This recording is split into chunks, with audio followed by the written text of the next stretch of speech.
Beer, it's not just for breakfast anymore.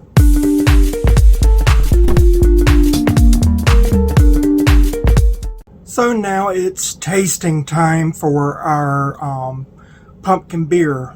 We started it around late October, early November, and now it's ready to try.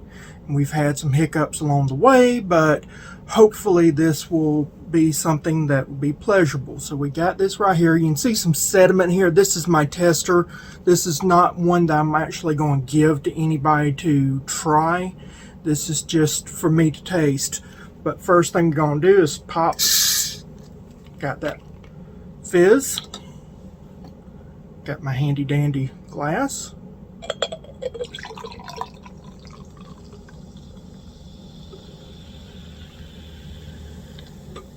You're going to notice it doesn't have the head like a normal beer. If you wanted to, you could put some wheat or something like that in there, but let's try a taste. Oh wow. On first taste, the champagne yeast really dried it out. It is not as sweet as it once was. When I did try it when there was a little bit of carbonation, it's a lot sweeter. But champagne yeast, that's to be expected with it. It has a higher tolerance for sugar and alcohol. So it will bring something drier, but it also punches up the alcohol content. So let's see something. Let's do a longer sip.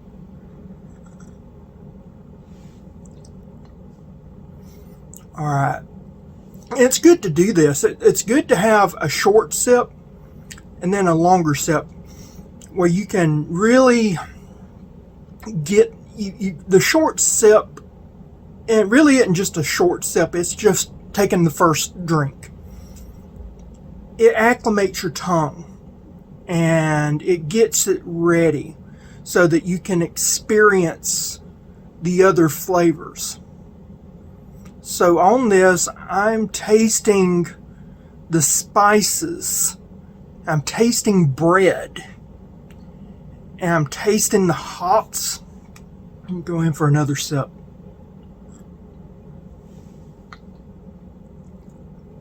Oh, that is a good beer. That's a really good beer. Very sharp first taste. Don't get me wrong. It's a sharp first taste. But once you get that first taste out of the way, oh my goodness. It's complex. And everybody think, oh, you're going to have pumpkin notes. Really on the back end. Really on the back end. It's very faint. It's very subtle. You're getting notes of caramel. A little bit of almost toffee, which I think that comes from the brown sugar. And it's just got this flavor to it that is what I call moreish. You just want more. And one of the things I talked about, I was going to make something with it. And so I made a cookie. So, oh wow. I made some of these for a party for Thanksgiving. People ate them up. There was one person, they had a cookie shoved in their mouth while they was doing some work. This is really good. Now let's try it. Try a bite and see if the beer enhances the cookie any. That's a good question because they have the same ingredients almost. So it should enhance it.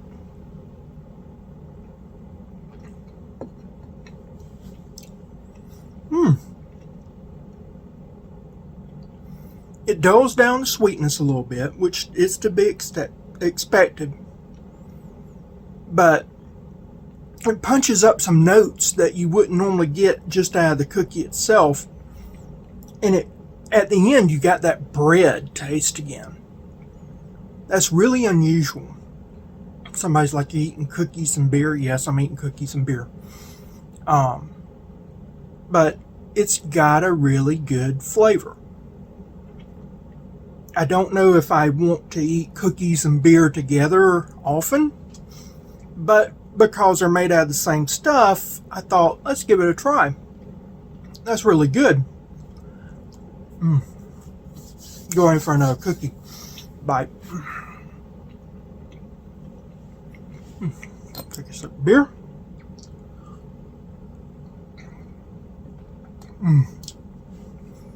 That's so good.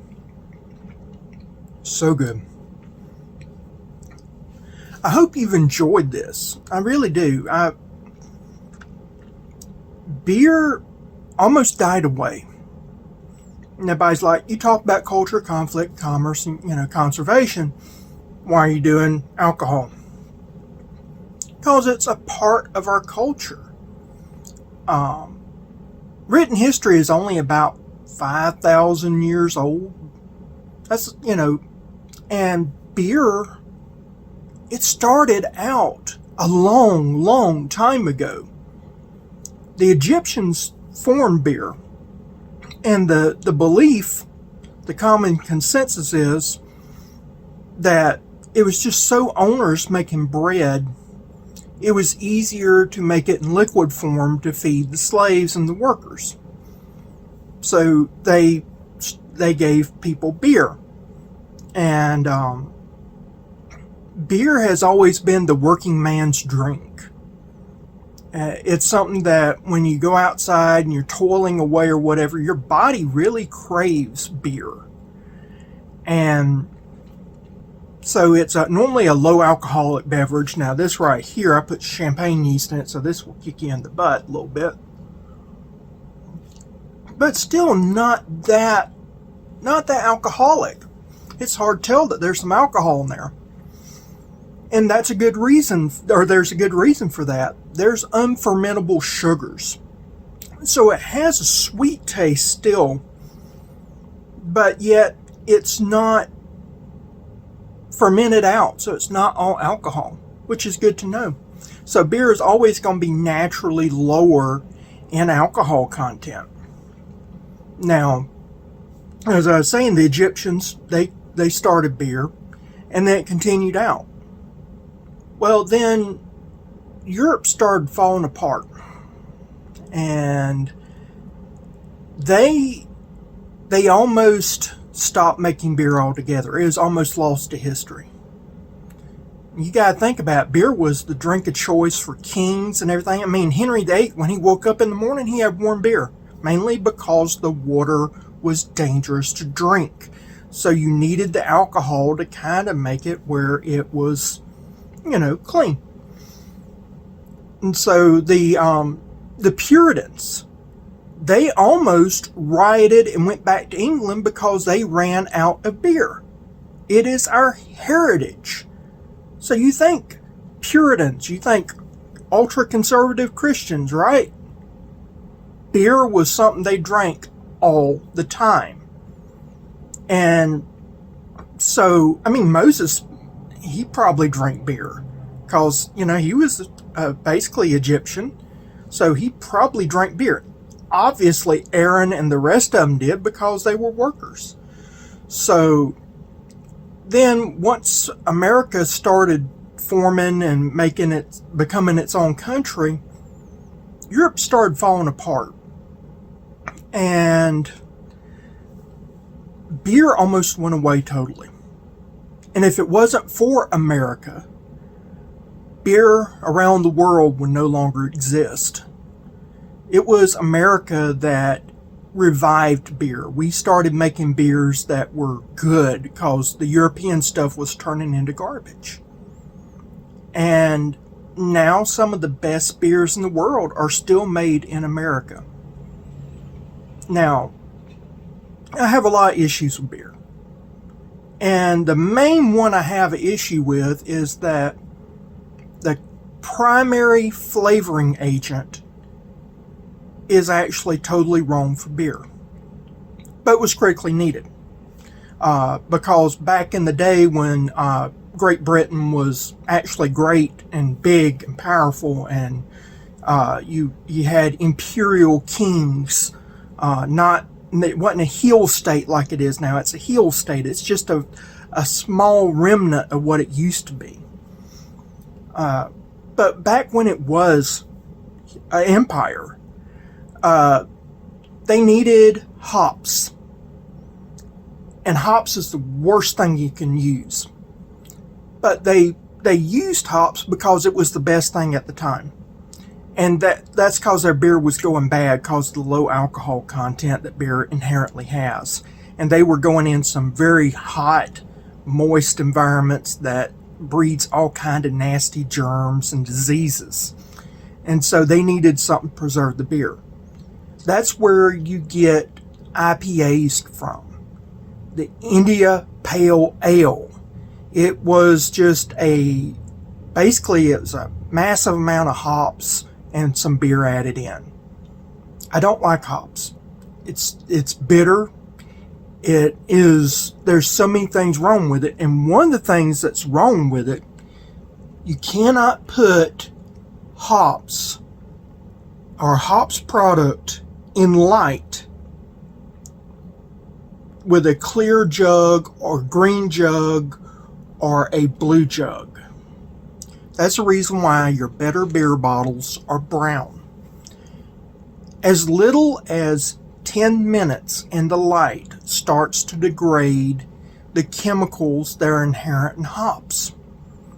And that hops plant will start producing a chemical very similar to the scent that a skunk puts off. And so that's the reason why we say beer is skunky. Well, the reason why it's skunky is because it was left out in the sunlight. So that makes hops one of the worst things you can put in a beer. But a beer is inherently beer because of hops, because of the heritage. Now, some people ask me, say, can you take honey, do the same thing you did, and make a braggot out of this? Which a braggot is basically the precursor to a beer. It's made out of honey. The answer is an emphatic no. But what if I put 20 pounds of honey, 30 pounds? It doesn't matter how much honey you put in, it will never be a braggot. And the reason why is because I used Malta. And Malta uses hops. And the minute you put hops in any type of grain-based beverage, it is by definition a beer. So you can call it a braggot if you want. There's people that there's a bunch of YouTube sites that they do that. They'll say, "Oh, this is a braggot." No, they put hops in it. They made a beer. They made a honey beer. So no, you cannot make a braggot out of this. You can make a honey beer though, and it'd probably be very good. But beer making is something that's part of America's heritage. And it's good. And it's good for you. They did a thing back in the 1950s, 1960s that basically said one can of beer roughly has the same nutritional value as a pork chop. And so that's where the saying came from, that there's a pork chop in every can. So it's very nutritious.